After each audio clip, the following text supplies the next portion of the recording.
tayo guys dito sa alaga ng peking duck. Ito pala guys, kinakain din pala yung ano, yung mga nabubulok na mangga. Yan o. Pinapakain ko lang ngayon yung ano, mga mais. Ganito o. Kahit buo-buo, kinakain din nila. Itong mga alaga natin, mga alaga ko, nasa 2 buwan pa lang sila guys, 2 buwan.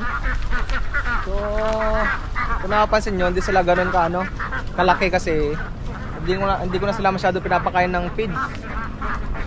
Buhat nung nag-1 buwan sila, ang pinakain ko lang dito, darak, mais, tsaka yung mga napupulot-pulot ng mga ano, damo-damo. Pero nung unang buwan nito guys, talagang ano dito, yung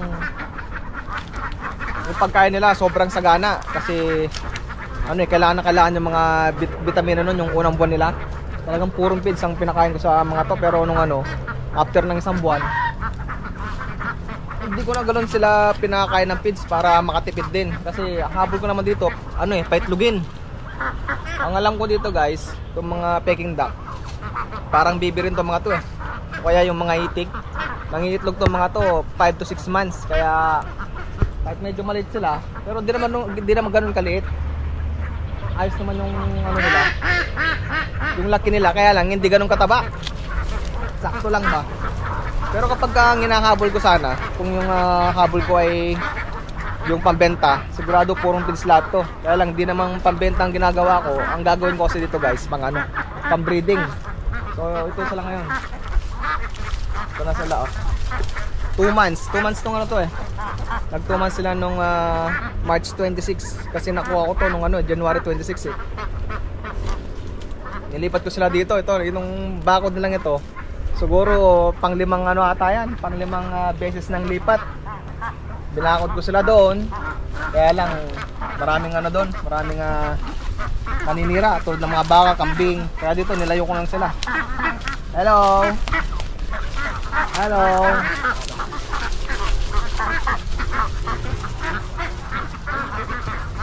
Ginawarin ko na sila ng dito guys ginawan ko rin sila ng paliguan nila. Ayan yung paliguan nila Diyan sila naliligo. So ipapakita ko kung saan nanggaling ano, yung tubig. Kasi summer ngayon, malabong magkatubig dapat dito Kaya ang ginawa ko, nagano lang ako, bumili ako ng hose. Buti lang meron pa akong makina nun, nabili ko 10 years ago. Ito pala yung kasama ko, asing asawa ko, may kandar lang. Ito yung hose. Ano, papakita ko lang ulit yung mga alaga natin Ayun, nakapila-pila sila dyan. Ang ganda nilang tignan. Kahit na hindi masyado napapakain, ang pinaka-importante niya talaga guys sa mga alaga natin, may tubig silang paliguan, tsaka yung tubig na pwedeng inumin. Dito pala nanggagaling yung ano, yung tubig. Ito yung hose natin. Yung hose natin guys Ayan. Nanggaling pala doon sa malayo. Pinatubigan ko to nasa 4 na oras. Pero ang bilis talagang maglaho nung maubos yung tubig. Siyempre malakas silang uminom. At the same time, yung lupa sinisipsip pa yung tubig. Kahapon lang medyo mataas ang tubig niyan Pero ang bilis na kumunti ang tubig. Kaya siguro mga sa mga susunod na araw papatubigan naman ito kahit na 1 litro lang, marami na yon. Ginawa namin bakod paikot doon para hindi sila makalabas. Mas maluwang pa ngayon dating bakod nila doon dun sa unang pinaglipatan ko noon. Kaya lang sinira ng mga baka yung bakod namin, kaya nilipat ko lang dito. Mas maganda na dito kaysa doon. Kasi kahit makiusap ka sa mga ibang ano, sa mga ibang may alaga, hindi pa rin kinukulong yung mga alaga nila. Mahirap naman magipag-away. Dito meron din tayong tanim ano dito eh. Ayan o, mga tare, sili. Nanibago ata yung mga tanim natin ah. Oh darling, nanibago ata to. Namatay yung isa. Pang isang namatay oh. Sayang naman. Pinatubigan ko lang namatay. Sayang oh. Banda dito magaganda na sila. Ayan oh.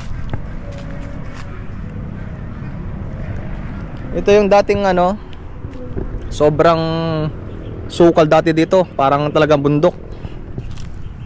Ngayon malinis na. Hanggang doon ang nalinisan namin. Nakikita na nga yung school ngayon eh. Ayun na yung school oh.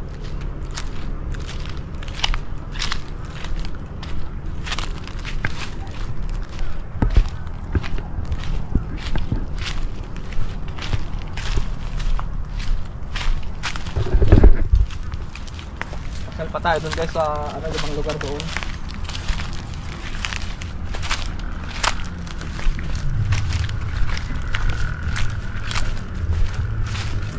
Pwedeng kainin lang mga ano to oh.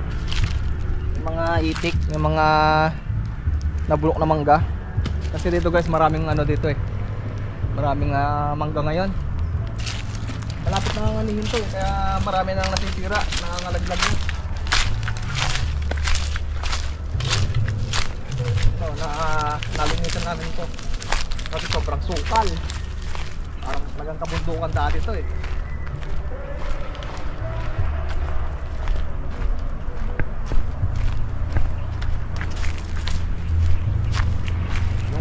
Sapa na yan guys, yan yung pangarap kong mabakudan balang araw para yung mga alaga natin malaya silang mangain dyan, kumain ng mga insekto.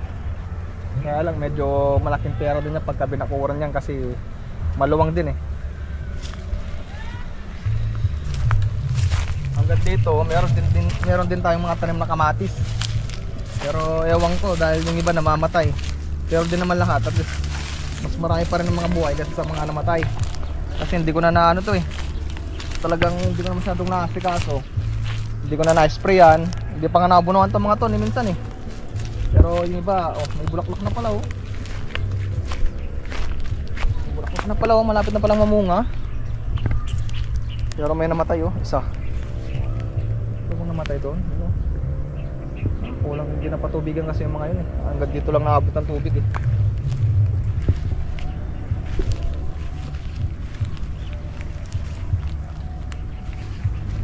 Ito guys, oh, sana balang araw mabakuran ko pagka nagkaroon ng pera. Maganda dito oh. Ito kasi guys, ito yung aking mga ano pa to, mga 2018 nata nabili itong lupa na to. Kaya banda dito, magandang magano dito oh. Magtayo ng bahay ng mga alaga. Tapos doon sila maliligo. Gandaan dito guys, meron pang ano, may mga mangga pa. Ito, tinatanim ko dati sa ano, nung nabubuhay pa yung aming tatay, yung mga mangga dyan. Pinatanim ko na to nung ano, bago ako mag-abroad. Ang ganda na rin pala ako na yun. Ang ganda na rin oh. Ganda na rin ng ipil-ipil. So, yun lang naman guys no. In-update ko lang kayo sa mga tanim namin tsaka sa mga alaga nating Peking duck. Sana dumami pa rin silang dumami kahit na medyo nahirapan kami sa kakalipat. Marami rin akong pagod dito.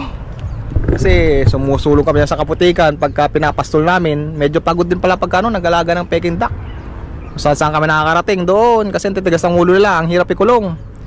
Eh hindi naman basta-basta pwedeng pakawalan nang hindi mo binabantayan yung mga alaga mo kasi may palay doon. Kasi nung minsan nasira nila, nagpatanim nga akong di oras eh.